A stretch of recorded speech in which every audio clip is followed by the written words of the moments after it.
Sinias muda dari Prodi Komunikasi dan Penyiaran Islam Fakultas Dakwah dan Komunikasi UIN Araniri meluncurkan 11 film pendek terbaru. Ke-11 film tersebut ditayangkan pada program Aceh Menonton di Teater Balai Pelestarian Nilai Budaya Aceh pada Sabtu pagi dan berlangsung hingga sore hari. Proses pembuatan film tersebut telah menyelesaikan tahapan yang sangat panjang, mulai dari pos-produksi dari semua mahasiswa yang mengikuti mata kuliah sinematografi. Baiklah, kita akan mengundang dan kita akan juga berdiskusi dengan para pembuat film. Kegiatan itu dilakukan untuk meningkatkan kreativitas mahasiswa KPI pada bidang perfilman. Sementara itu, Ketua Prodi KPI mengungkapkan kebahagiaannya atas kesuksesan produksi ke-11 film ini.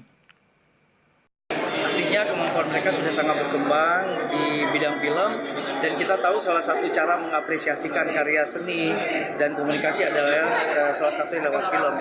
Dan kemudian menjadi sutradara juga menjadi produser itu pasti tidak gampang, dan dengan waktu yang sangat singkat mereka didampingi oleh para pemerhati film dan juga yang membantu lainnya. Ini sudah sangat luar biasa, dan harapannya nanti akan ada sebuah gerakan bulan film di jurusan komunikasi dan penyiaran Islam, dan mudah-mudahan ini cara kita untuk mengisi milenium ketiga di zaman milenial ini, terutama untuk anak-anak muda milenial yang bisa memberikan apresiasi mereka dari pengetahuan, dari penguatan syariat Islam melalui film yang mereka buat sendiri.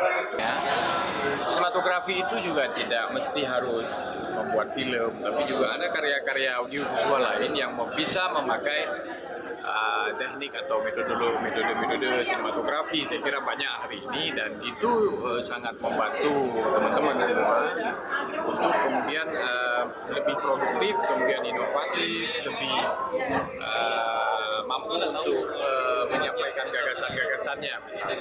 Dan saya kira juga itu bagian dari dakwah kita hari ini, yang memang dakwah sinematografis, dakwah teknologis. Jadi tidak lagi misalnya melulu hanya dengan lisan, tetapi juga dengan film, ya, dengan karya sinematografi. Saya kira itu tujuan akhir yang paling mulia, saya kira.